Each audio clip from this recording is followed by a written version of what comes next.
इमरान खान साहब और उनकी एहलिया बुशरा इमरान की इद्दत और निकाह के केस में आज उनकी अपील्स फिक्स थी, मगर इन अपील्स में आज एक दफ़ा फिर समाअत नहीं हो सकी और उसकी वजह खावर मानेका साहब के वकील ने आज एक दरख्वास्त दायर की है कि मुहर्रमुल हराम के एहतराम में वो 10 दिन काम नहीं कर सकते। ये इस्लामाबाद हाई कोर्ट का डायरेक्शन केस है। इस केस में पहले ही शाहरुख अर्जुमन साहब के आगे 3 महीने अपील आर्ग्यू होती रही। इस्लामाबाद हाई कोर्ट के जज साहब ने बड़ा क्लियर कट और सख्त ऑर्डर पास किया हुआ है कि इस केस की 30 दिन के अंदर अपील की समाअत मुकम्मल की जाए। तो जब समाअत बिल्कुल फैसले के करीब आ रही है, जज मोहम्मद अफजल मजूका जो नए जज साहब हैं जिनके पास दूसरी दफ़ा ये अपील आर्ग्यू होने जा रही है, तो आज खावर मानेका साहब के वकील ने 10 दिन की इल्तवा की दरख्वास्त दायर की है, जिसकी हमने भरपूर मुखालफत की है, जिस पे जज साहब ने अपना ऑर्डर में क्लियर किया है कि अगर इस्लामाबाद हाई कोर्ट इस टाइम को एक्सटेंड करेगी तो ये एक्सटेंशन मिलेगी, अदरवाइज़ ये फ़ैसला अपने मुकर्ररा टाइम पर परसों फ़ैसला दलाइल मुकम्मल होने के बाद सुनाया जाएगा। इससे पहले कभी भी 10 दिनों के लिए किसी वकील ने इल्तवा की दरख्वास्त नहीं की। किसी ने मुल्क से बाहर जाना हो तो ऑफ कोर्स एडजर्न होता है, किसी ने ज़ियारतों पे जाना हो तो एडजर्न होता है। अगर कोई मुल्क के अंदर ही मौजूद हो और एडजर्नमेंट की दरख्वास्त मांगी और वो भी 10 दिनों के लिए किसी ऐसे डायरेक्शन केस में जिसका एक बैकग्राउंड हो, जिसमें ऑलरेडी ट्रायल कोर्ट ने भी एक शेड्यूल पास किया हुआ है कि इस शेड्यूल के तहत अपील होगी, और जब एक मामला और एक अपील सब जुडिस हो, जब वो सुनी जा रही हो और उसके दरमियान में वकील साहब ने सेशन जज साहब से एक बड़ी जनरल सी एडजर्नमेंट कि मैं मुहर्रम के एहतराम में 10 दिन काम नहीं करना चाहता। केस सिर्फ तब जनरल एडजर्नमेंट ग्रांट होती है अगर आपका कोई फिक्स्ड बाय कोर्ट केस ना हो, कोई डायरेक्शन केस ना हो और पार्ट हर्ड केस ना हो।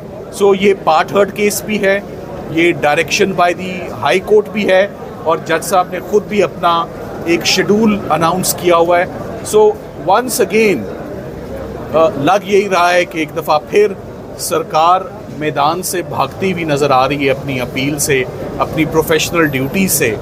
हर किसी की इंगेजमेंट्स होती हैं, हर कोई अपनी इंगेजमेंट्स को एक साइड पर रख के सबसे पहले एज़ लॉयर हमारी प्रोफेशनल ड्यूटीज़ होती हैं जो हम सर अंजाम करने देने आते हैं अदालतों में। तो अब मामला कल सुबह के लिए एडजर्न हुआ है। जज साहब ने क्लियर किया कि अगर उनको इस्लामाबाद हाई कोर्ट से कोई डायरेक्शन आती है एडजर्नमेंट को एंटरटेन करने की, तो सिर्फ उस सूरत में ये केस एडजर्न होगा, वरना फैसला सुनाया जाएगा।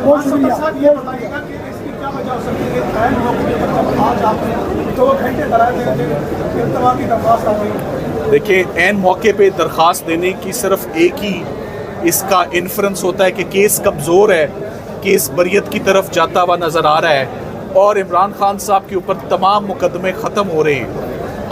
मैं तो इसका सिर्फ एक ही एंगल लूँगा कि अगर इद्दत और निकाह में फौरी फ़ैसला आ जाता है, जो कि टाइम लाइन में आ जाना था, तो उसके बाद इमरान खान साहब और बुशरा इमरान को जेल में रखने की और कोई जवाज़ जस्टिफिकेशन नहीं बनता। आप सवाल पूछें।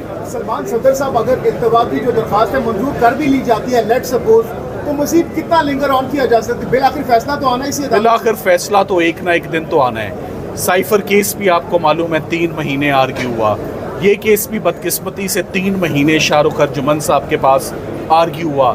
एक नए जज साहब के पास आया, 1 महीने का टाइम लाइन था, आज वो ख़त्म होने को आया है। तो आज 10 दिनों का मुहर्रम के एहतराम में अदालतें बंद होती हैं। 9 और 10 मुहर्रम को काम नहीं होता। ये हमेशा से पाकिस्तान की अदालतों का यही ट्रेंड रहा है। ओवरऑल पूरे मुल्क में छुट्टी होती है, मगर पहली मुहर्रम से अदालतें अगर काम करना बंद कर दें किसी जनरल सी बात पर, ऐसा होता नहीं। सो हम उम्मीद करते हैं कि कल ये अब समाअत कल दोबारा 11 बजे कल दोबारा रिज्यूम होगी, और मैं उम्मीद करता हूँ कि हमें इजाज़त होगी कि आप आर्ग्यू करें। ये फ़ैसला मेरिट्स पर इंशाल्लाह 2 दिन में आ जाएगा। Thank you.